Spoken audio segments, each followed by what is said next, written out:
house really the only coffee in the world? Well, your father says so, and your father knows best.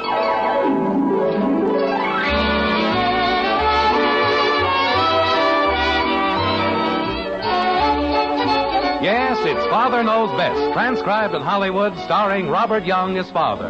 A half-hour visit with your neighbors, the Andersons, brought to you by America's favorite coffee, Maxwell House. The coffee that's always good to the last drop.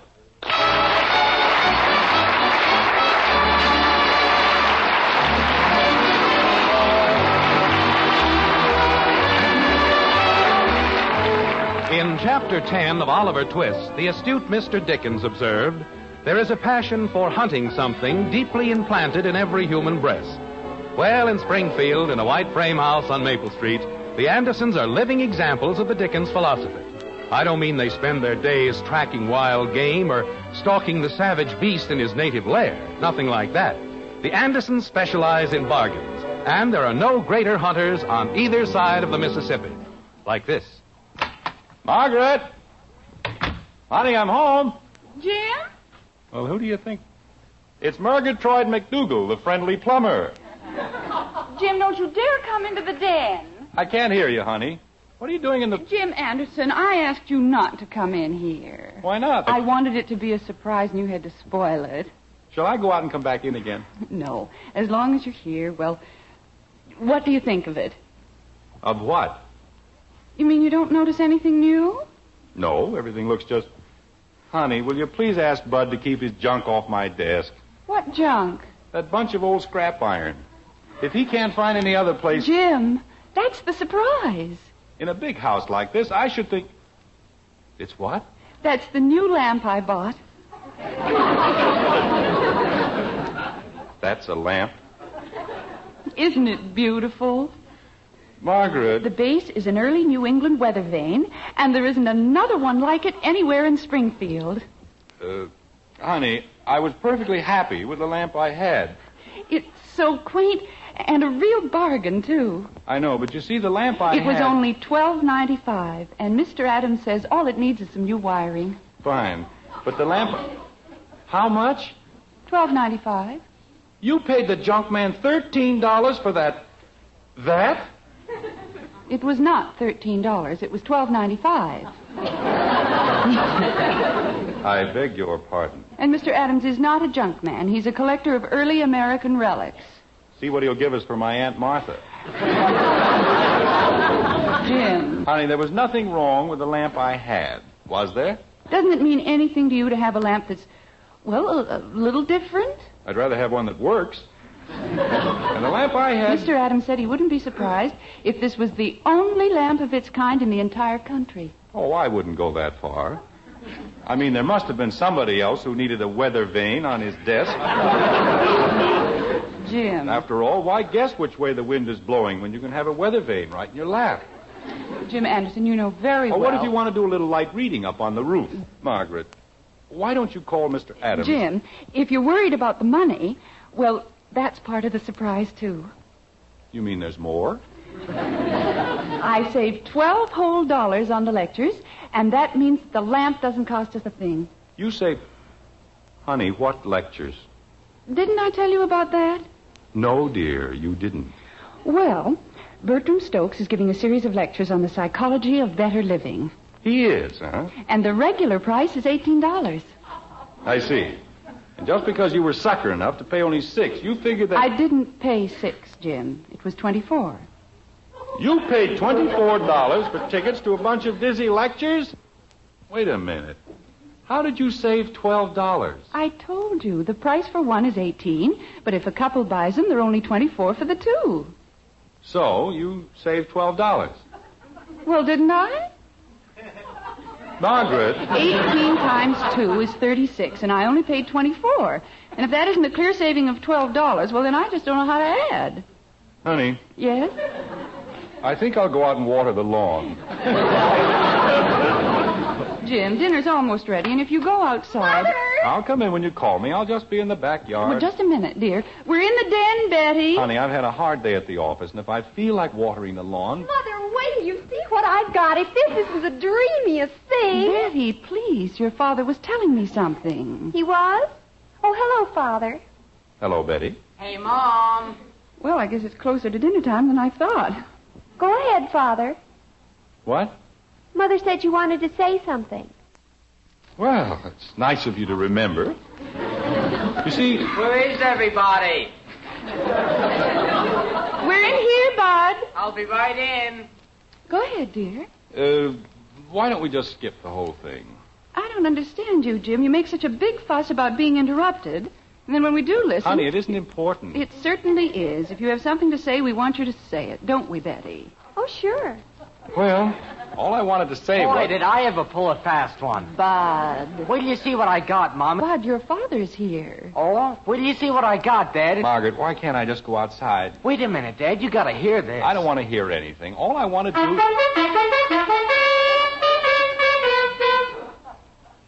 What in the name of heaven is that? It's an automobile horn. Oh, Bud. I know it's an automobile horn, but what's it doing in here? I bought it. If that isn't the silliest thing. What's silly about an automobile horn? You don't have an automobile. I might get one someday. Bud, this will probably amaze you, but automobiles come equipped with horns. Not like this one. Listen. No!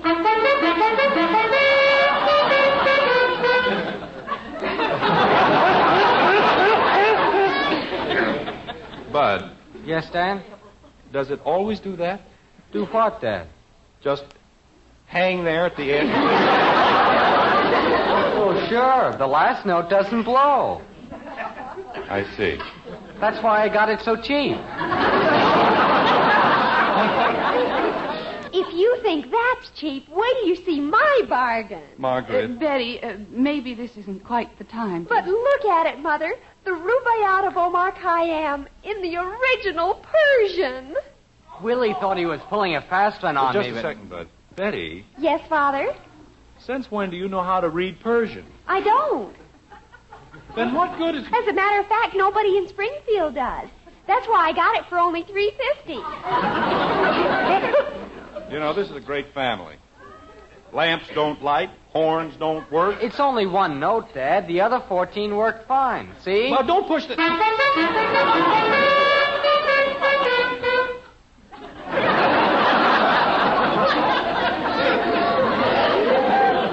Did you say something, Dad? Maybe I ought to go upstairs and lie down instead. Instead of what? Never mind. Well, if we're ever going to have our dinner... Mommy! Oh, no. Jim, the child has a perfect right to come home.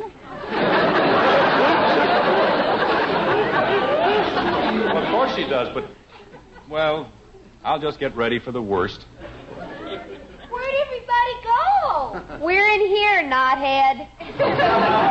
Betty, I wish you wouldn't call her that. And the wristwatch didn't even work at all. What wristwatch?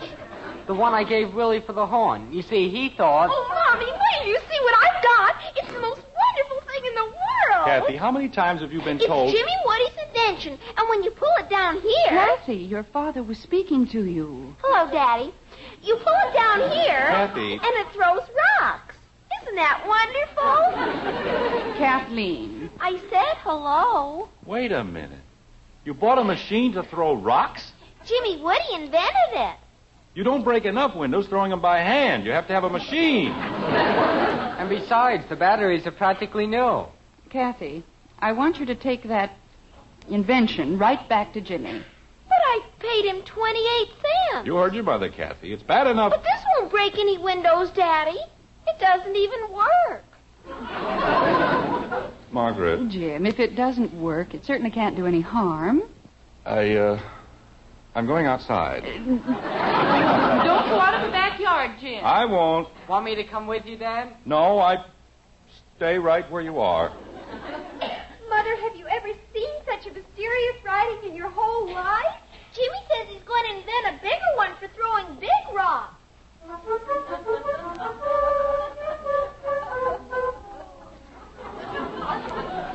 know. Some people go through their whole lives and nothing like this ever happens to them. They get up in the morning and everything's peaceful and calm. They come home, have a quiet dinner, listen to the radio.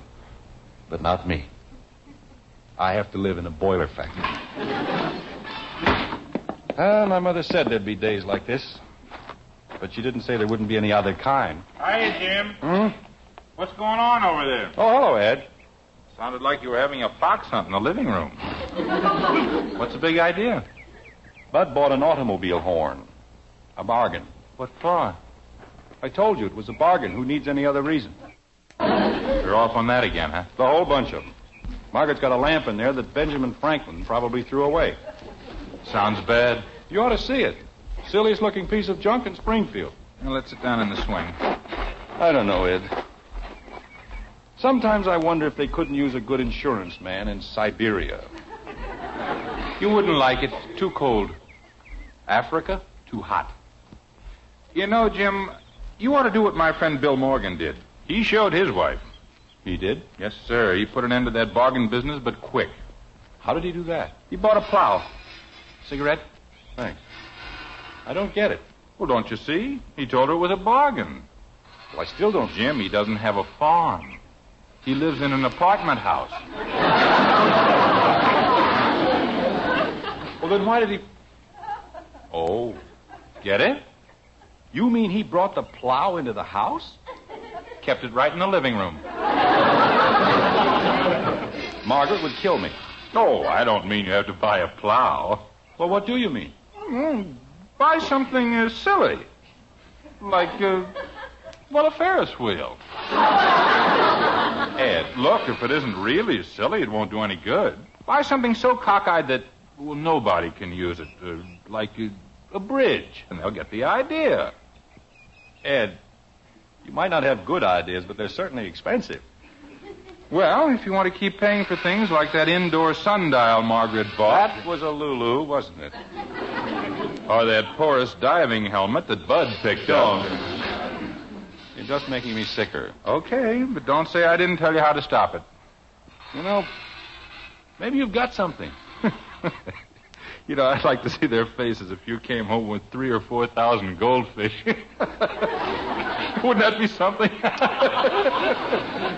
Ed, let's find something inexpensively silly.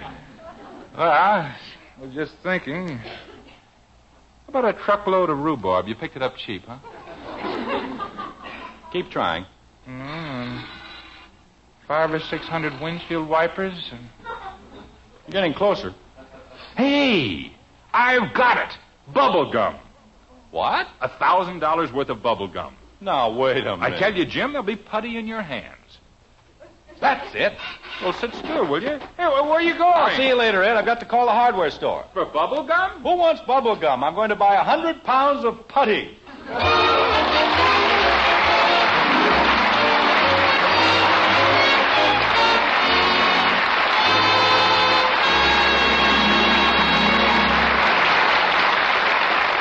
So Father thinks he's going to teach the family a lesson, huh? Well, only time will tell if he's right about that. But, ladies, lots of times there's just no question about the head of the house being right. For example, he always knows best about heartwarmingly good coffee. For your husband is the world's greatest coffee expert. Now, we're called experts, too. After all, more families buy our Maxwell House coffee than any other brand. But when the fragrance of coffee you brew brings your husband to the kitchen, why, he's the only expert who counts. And tomorrow, if you'll fill his cup with the hearty goodness of our Maxwell House, we're sure he'll smile his delight and say, Golly, that's great coffee. Yes, that's exactly what he'll say. In fact, we'll return your money if he doesn't. You see, no other coffee can give you that same famous good to the last drop flavor. Flavor that good requires a very special recipe, one that insists on extra choice rich coffees blended just so. And only Maxwell House has that recipe. No wonder, then, no coffee tastes like Maxwell House. No coffee is made like Maxwell House. So tomorrow, serve your husband the truly superb flavor of Maxwell House.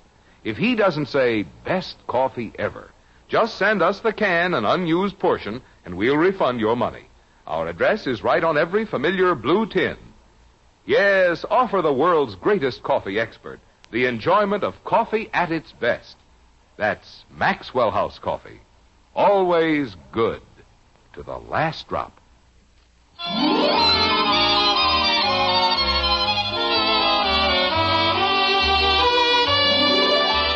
Dinner time has come and gone, and so has the delivery man from Mr. Wilson's hardware store.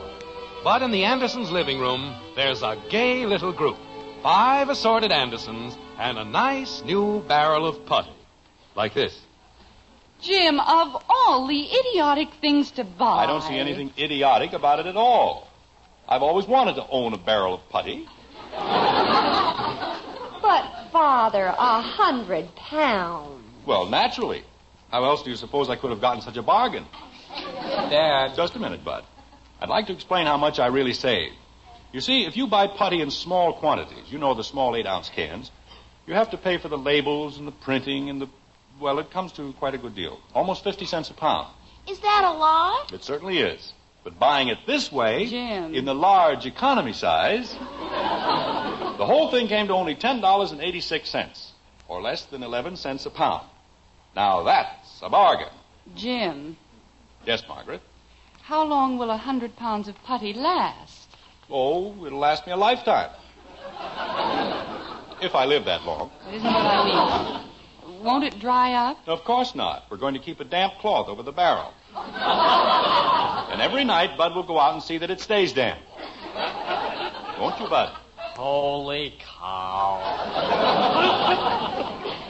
Jim, I don't know what you're trying to prove. I'm not but trying to prove anything. Just that he likes putty. That's it. Why, you have no idea how good I'm going to feel. Walking down the street and hearing people say, "There goes Jim Anderson. Boy, does he have putty."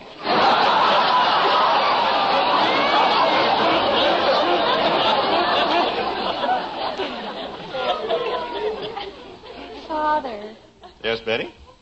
my book only cost $3.50. I didn't say anything about your book, did I? No, If you want me to, I'll put the horn in your car. You'll put that horn in my car over my dead body. How about Jimmy's invention? Kathleen, for your information, that is known as a catapult. It is? Yes, and it was invented by a Greek named Archimedes. It was not. Kathy. Well, Jimmy's my friend, and he said he invented it. And I don't care what the other man told Daddy.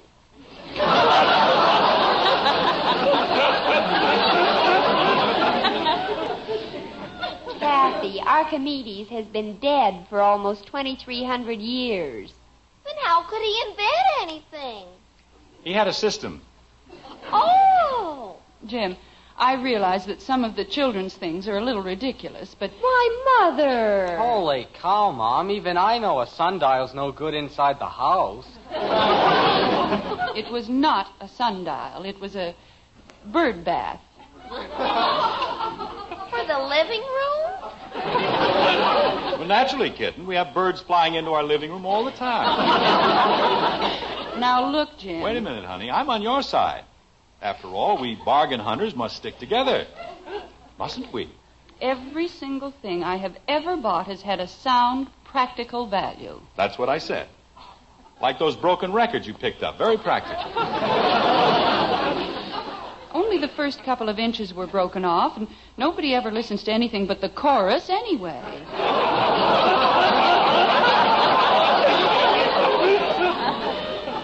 Mother, how can you say my book is ridiculous? It's beautiful. But you can't read it. I don't have to read it. I can just hold it and feel the thrilling vibrations. Let me feel it.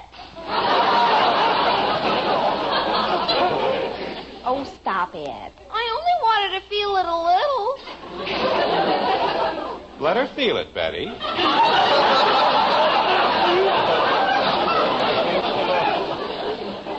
Father, if you think... Just a minute, all of you. Bud, get your horn. What are you going to do with it? We're going to put it on top of your father's putty. A horn on top of the putty? That seems like a logical place for it. Then we're going to get rid of both of them. Holy cow. Go ahead, Bud. I wonder what he'll say now. Holy cow. No imagination. Kathy. Do I have to get rid of my rock machine? Yes, Angel, you'd better bring it in here. Gee whiz, I never can have anything. Mother? You're going to take your book back tomorrow, aren't you, dear? But, Mother... Aren't you, dear? I suppose so. Jumping creep. All right, Jim. Now, are you satisfied? How about that silly-looking lamp? It is not... I'll call Mr. Adams first thing in the morning. Well, now we're getting somewhere. I suppose it's too late to do anything about that junk up in the attic. Jim, if you think I'm going to do one more thing... Okay, honey. As long as you get the general idea. Wait a minute. Hold everything. How about Bertram Stokes? Oh, no, that's altogether different. I'm interested in the psychology of better living. Everyone is. I don't need any lectures to tell me how to live better. I know how to live better. I just can't afford it, that's all. Mr. Stokes explains how to get more enjoyment out of the simple things of life. Things that cost you absolutely nothing. Like what? What? Name one thing you can do today that costs you absolutely nothing. Jim, don't be ridiculous. There are thousands of things. Name one. Well, go ahead. There must be something. Sitting in a park? Looking at birds? How long can you keep that up? Bud, stop playing with that thing and bring it in here. Okay, Dad. I tell you, Margaret, if we took the $24 you paid for those lecture tickets and invested it in steaks, we'd all be living better, and without your friend, Mr. Stokes. He isn't my friend. Well, whoever he is, goes around the country telling people how to live. If the government would split my income tax with me, I'd show him how to live. Boy, would I show him.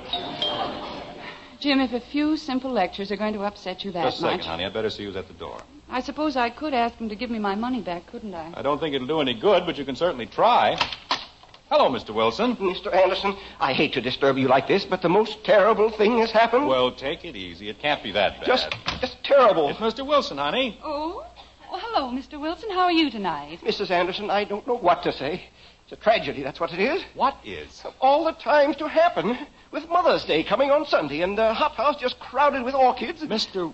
Wilson, what happened? My brother-in-law's greenhouse. It's ruined. That's it is, just ruined. Oh, why, how awful.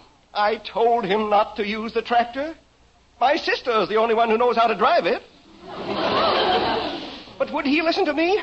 Not my brother-in-law. What did he do, run into the greenhouse? Broke every window in the north side, but every window. Mr. Wilson, we're awfully sorry. You've never seen such a mess? There's just one thing I don't understand. How do we fit into it? Mr. Anderson, we've got to put in 6 dozen new windows just as quickly as possible, and you have the only putty in Springfield. Now, wait a minute. You have, Mr. Anderson. I checked everywhere. Could I please buy it back? Margaret, stop looking at me like that. How was I supposed to know... I'll give you a good profit on it, Mr. Anderson. I'll pay you anything you ask. I don't want to make anything. Just give me what I paid for it. You see, I had no idea... Oh, thank you, Mr. Anderson. From the bottom of my heart, thank you.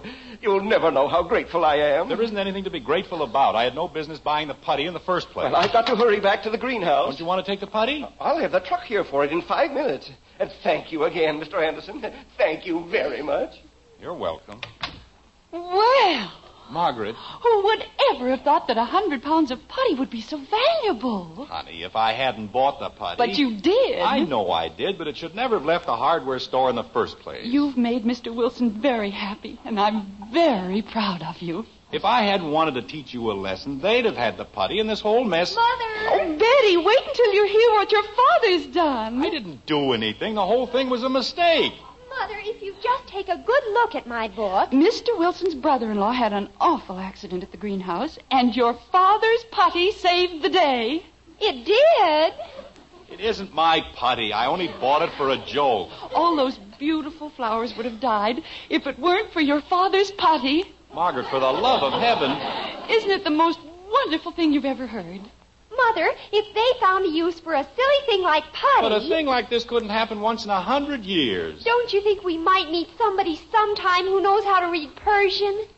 Oh, I wouldn't sell the book now. You wouldn't? Margaret, Why, there's no telling how valuable it might be.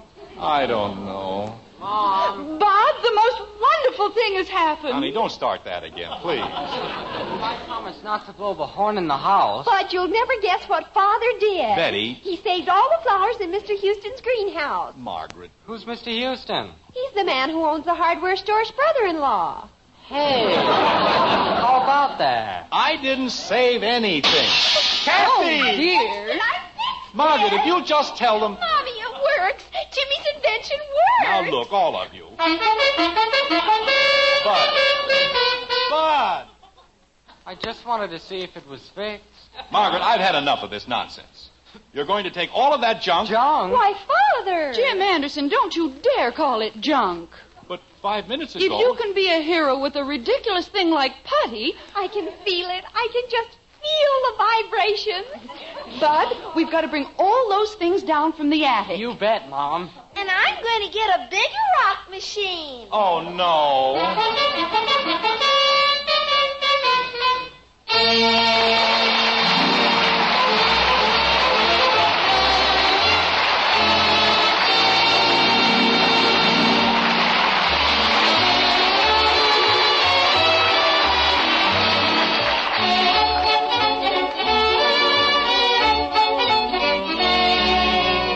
You know, ladies, with coffee, flavor and value are really the same thing. Flavor is the reason you buy coffee. So your best value is the coffee with the most in flavor. And at your grocer's, there's one coffee famous above all others for flavor. Our Maxwell House coffee. This weekend, then, take home one of those familiar blue Maxwell House tins with the big white cup and drop. Serve a satisfyingly good cupful to your husband, the world's greatest coffee expert. When he beams and says, best coffee ever, you'll know why Maxwell House is America's favorite. Then just count all the truly delicious cups you get from each pound. You'll agree, Maxwell House is today's coffee buy. Yes, for the most in value, in real coffee drinking pleasure. Make your coffee Maxwell House coffee. Always good to the last drop.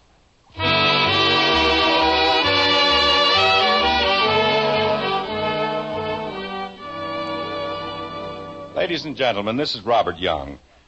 I have just been advised that Father Knows Best has been honored by the National Safety Council with its 1950 Award for Public Service.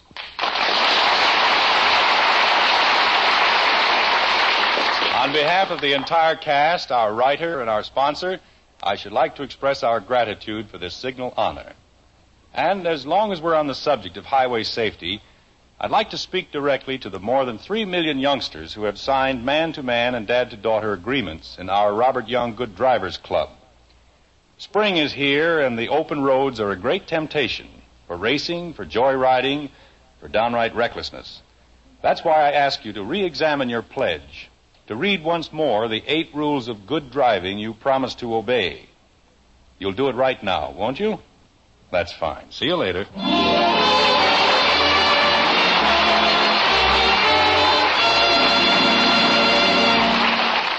Folks, Gainsey, the famous talking dog, always says, Gaines Meal. What about Gaines Meal, Gainsey? Nourishes every inch of a dog. It sure does. Kennel and laboratory tests prove Gaines Meal supplies balanced nourishment your dog needs for good health. Yet Gaines costs less to feed than any other type of dog food. So, folks, get Gaines Meal. America's largest selling dog food. Join us again next week when we'll be back with Father Knows Best, starring Robert Young as Jim Anderson with Roy Bargy and the Maxwell House Orchestra. In our cast were Norma Jean Nilsson as Kathy, June Whitley, Rhoda Williams, Ted Donaldson, Barney Phillips, Tim Graham, and yours truly, Bill Foreman. So until next Thursday, good night and good luck from the makers of Maxwell House, America's favorite brand of coffee. Always good to the last drop. Father Knows Best was transcribed in Hollywood and written by Ed James. Now stay tuned in for Dragnet, which follows immediately over most of these stations. Dragnet is the story of your police force in action. Listen on NBC.